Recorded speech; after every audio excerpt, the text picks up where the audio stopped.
Number 4 property.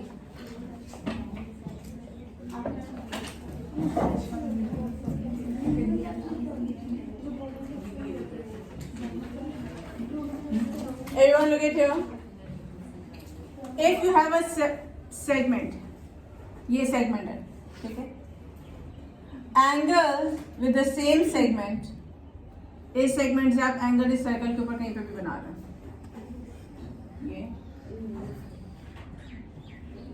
ये इसमें centre का कोई काम नहीं है. इन्फिनिटी एंगल्स बना लें, जहां मर्जी बनाएं.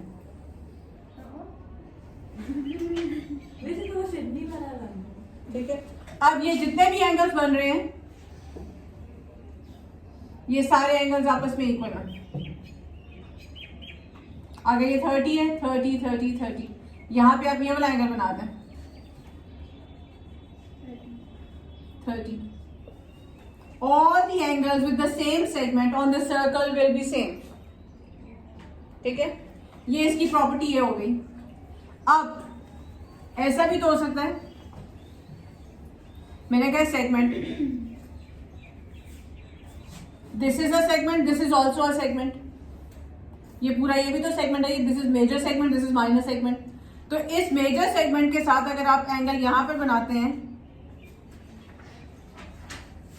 तो फिर इस साइड के सारे एंगल्स आपस में इक्वल होंगे. This angle and this angle, ये भी है तो ये भी है. These angles are equal. Note it down.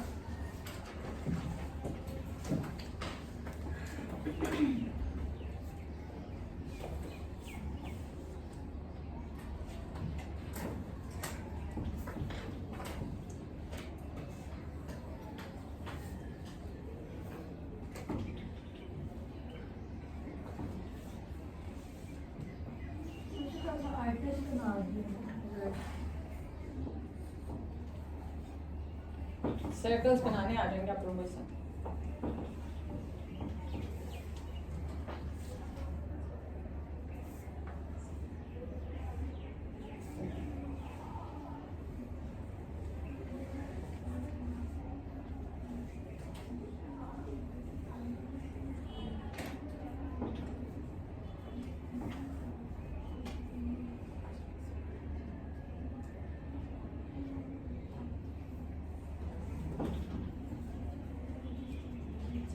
Angle subtended by the same segment, angle subtended by the same segment on the circle, angles subtended by the same segment on the circle will be same.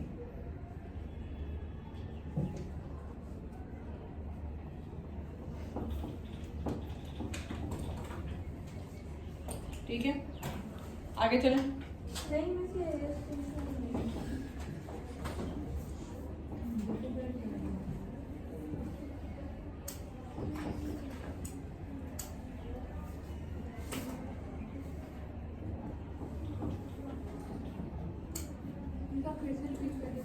Angles subtended by the same segment on the circle will be equal.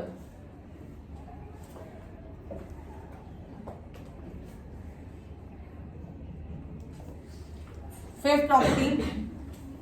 Everyone look at the board. Fifth property. If you have a circle,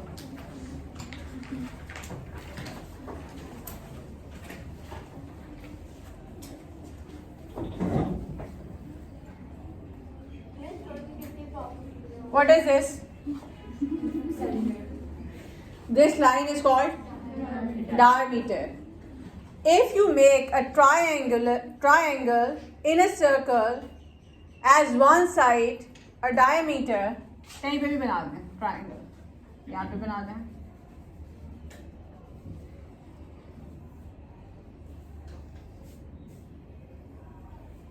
जहाँ मर्जी बना दें.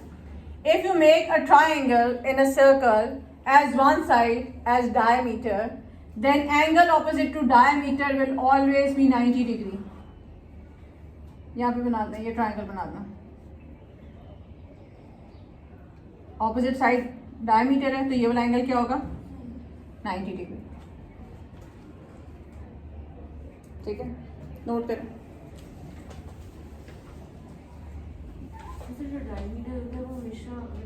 Centre से cut करें, अगर centre से cut नहीं करेगा तो वो कॉर्ड होगी।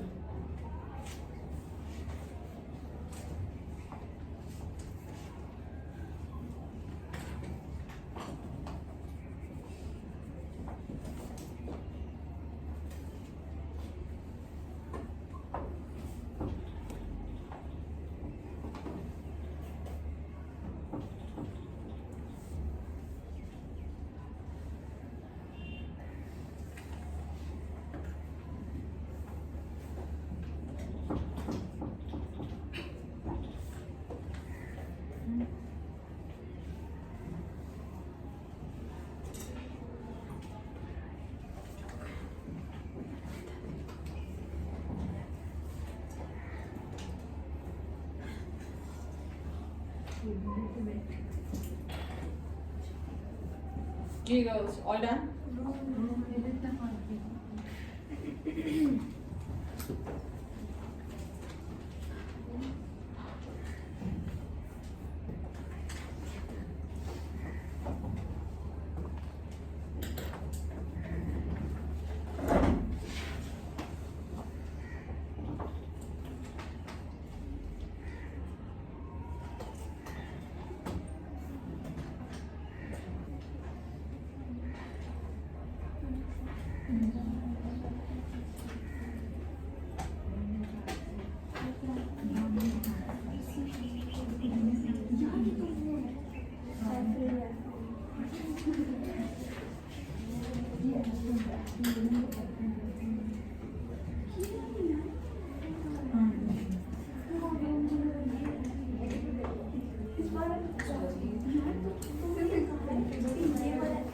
जिसने कह दिया वो कर।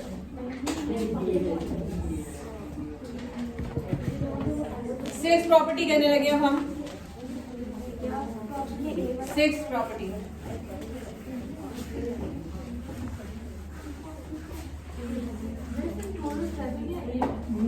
बहुत है। I think it's like 8 times. Sixth property. This is called, if you have a circle, everyone look at the board. If you make a rectangle or a quadrilateral in a circle, if you make a quadrilateral, any quadrilateral,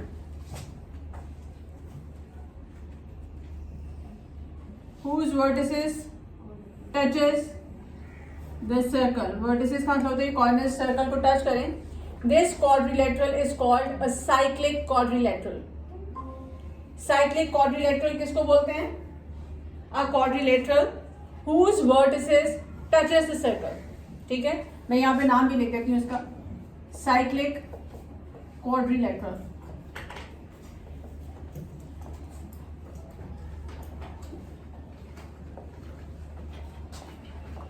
A, B, C, D. इसकी property क्या है? Everyone look at the board. Opposite angles का sum of all the angles of a quadrilateral क्या होते हैं? 360. Opposite angles का sum quadrilateral में कोई नहीं सीखा हुआ, कोई प्रॉपर्टी तो नहीं है ना, लेकिन साइक्लिक क्वाड्रिलेटरल की प्रॉपर्टी ये है कि ऑपोजिट एंगल्स का सम, ये एंगल और ये एंगल ऑपोजिट एंगल्स हैं. A plus C is equal to 180 degree always. तो D plus B किसके इक्वल होंगे? 180 डिग्री. एक और चीज सुने, अगर मैं इस लाइन को एक्सटेंड कर दूं, अगर ये x है तो ये भी x है ना, क्योंकि ऑपोजिट एंगल सेम है. ये वाला एंगल क्या है? लेट्स से ये y है, ये किसके इक्वल होगा? 180 माइनस एक्स. ठीक है, कोई इश्यू तो नहीं. इन दोनों का सम भी किसके इक्वल होगा? 180 के इक्वल होगा. कोई इश्यू तो नहीं आ रहा? किसी को कोई मसला है? सॉरी दिस इज ये x नहीं ये y होगा क्योंकि ये इक्वल नहीं है, इन दोनों का सम 180 है, ठीक है। अब ये देखें x plus this should be equal to 180 और ये दोनों का सम भी करें तो ये किसके इक्वल है 180। तो जो आपका इसका एक्सटीरियर एंगल है that is exactly equal to interior opposite angle, ये और ये वाला एंगल इक्वल होगा। लेट्स से मैं इसे कहती हूँ this is z and this is y। अब मैं यहाँ पे लिख सकती हूँ x plus y equal to 180। मैं यहाँ पे लिख सकती हूँ x plus z equal to 180। y is equal to 180 minus x and z is equal to 180 minus x। अगर आपकी दोनों राइट हैंड साइड इक्वल हैं तो ये दोनों भी इक्वल हो गए ना, तो y is equal to z। सो इससे हमें ये पता चलता है कि इसका exterior angle is equal to interior opposite angle. इसके get it now to everyone, ठीक है। अब ये देखें एक के बाद एक आप ये you can say that it's the angle game. आपको एक के बाद एक चीज खुद से आप डिराइव करते जा रहे हैं, कोई नई चीज इसमें नहीं हमने सीखी है, लेकिन हमने पुरानी चीजों को ही मिक्स करके हमने नई प्रॉपर्टी निकाल दी है। Is that okay with everyone? चलिए नोट करें इसे।